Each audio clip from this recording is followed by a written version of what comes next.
অসমতো চলিছে ৰাম মন্দিৰৰ ৰাজনীতি। জয় জয় শ্ৰীৰাম। ৰাহুল গান্ধী, সোনিয়া গান্ধী মন্দিৰ প্ৰতিষ্ঠাৰ দিনাখন আমি মাতিছিলো, কিন্তু কংগ্ৰেছ পাৰ্টি তেওঁলোকে এই ভগৱান শ্ৰীৰামৰ প্ৰাণ প্ৰতিষ্ঠা উৎসৱত যোগদান নকৰিল। আপোনালোকে যেতিয়া টিভিত ৰাম মন্দিৰৰ প্ৰাণ প্ৰতিষ্ঠা চাই আছিলে, তেতিয়া নগাঁৱত ৰাহুল গান্ধীয়ে ধৰ্ণা দি আছিল।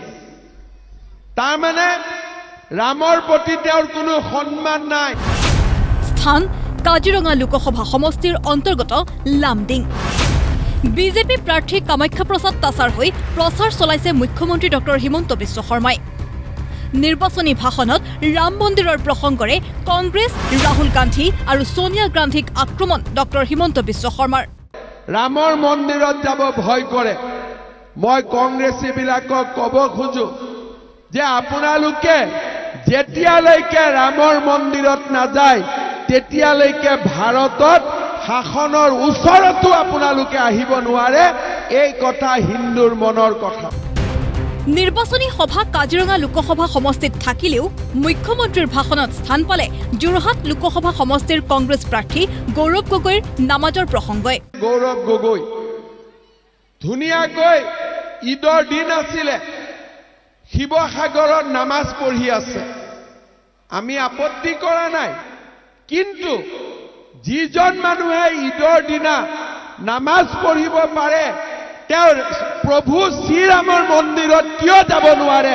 এই প্ৰশ্নটো আমাৰ হিন্দু সমাজক লাগে। আক্ৰমণৰ লক্ষ্য কৰি ল'লে ভূপেন বৰাকো। ভূপেন বৰাই কয় যে কৃষ্ণই লাভ জেহাদ কৰিছিল। আপোনালোকে চিন্তা কৰক যে ৰাম আৰু কৃষ্ণৰ বিষয়ে ইমান বেয়া কথা কোনে ক'ব পাৰে? খালি কংগ্ৰেছ পাৰ্টিয়ে ক'ব পাৰে আৰু কোনেও ক'ব নোৱাৰে। 2024 বৰ্ষতো দেশত বিজেপি চৰকাৰ হোৱাটো খাটাং। প্ৰধানমন্ত্ৰীৰ চকীখনৰ বাবে ৰাহুল গান্ধীতকৈ শ্ৰেষ্ঠ নৰেন্দ্ৰ মোদী। মুখ্যমন্ত্ৰীয়ে কোৱা এই বাক্য দুটাৰ ব্যাখ্যাও আগবঢ়ালে উপস্থিত ৰাইজৰ সন্মুখত। তেখেতে আৰ্টিকল 370 সংসদত নোহোৱা কৰি দিলে, জম্মু কাশ্মীৰত দুটা সংবিধান নহব। আৰু মোগলে এটা এটাকৈ আমাৰ হিন্দুৰ মন্দিৰবিলাক ধ্বংস কৰিছিলে, কিন্তু এই কথাবিলাক কেতিয়াও আগবঢ়া নাছিলে। প্ৰধানমন্ত্ৰী মোদী ডাঙৰীয়াই সিদ্ধান্ত ললে যে 500 বছৰৰ এই যি বাবৰে ৰামক বন্ধ কৰি ৰাখিছিলে, প্ৰভু শ্ৰীৰামক আমি ভব্য মন্দিৰ কৰিব লাগিব।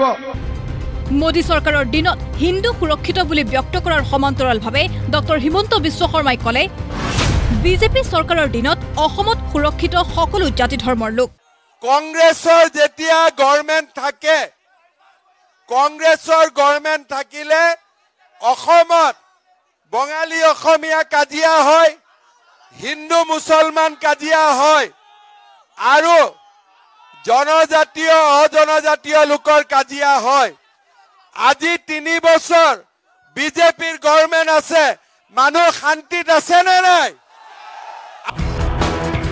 হিন্দু লোকৰ বসতিপূৰ্ণ এলেকাসমূহৰ লগতে সংখ্যালঘু অধ্যুষিত অঞ্চলতো কামাখ্যা প্ৰসাদ তাছাৰ হৈ চলালে প্ৰচাৰ। নগাঁও লোকসভা সমষ্টিৰ পৰা কৰ্তন হৈ কাজিৰঙা সমষ্টিত নতুনকৈ অন্তৰ্ভুক্ত বিনাকান্দিৰ মুৰাঝাৰত এনেদৰেই চলালে প্ৰচাৰ। কি কলেজটো ইয়াতে লাগে নেকি? হা, কোনটো জায়গাত লাগে? আগত ক'ত আছে কলেজটো? 22 বিঘা মাটি আগত ক'ত আছে? দূৰত আছে। ঠিক আছে, মই চাই দিম, হ'ব। নিৰাপত্তা প্ৰদানৰ উপৰিও বিজেপি চৰকাৰে জনতাৰ হিতৰ বাবে লৈছে জনকল্যাণমূলক আঁচনি। নতুনকৈ চৰকাৰে ঘৰৰ মুৰব্বীৰ নামত দিব জীৱন বীমা। নতুনকৈ উচ্চতৰ মাধ্যমিকত নামভৰ্তি কৰা ছাত্ৰীয়ে পাব 10,000 টকা। স্নাতক পৰ্যায়ৰ ছাত্ৰীয়ে 3 বছৰলৈ পাব 12,500 টকাকৈ। স্নাতকোত্তৰ পৰ্যায়ত 2 বছৰলৈ পাব 25,000 টকাকৈ। লাখপতি বাইদেউসকলে নিৰ্বাচনৰ পিছতেই পাব ধন। এনে ভালেমান আঁচনিৰ দোহাই ডক্টৰ হিমন্ত বিশ্ব শৰ্মাৰ। লামডিঙৰ পৰা পল্লৱী কলিতা আৰু নগাঁৱৰ পৰা বীৰেন বৰাৰ ৰিপৰ্ট প্ৰতিদিন টাইম।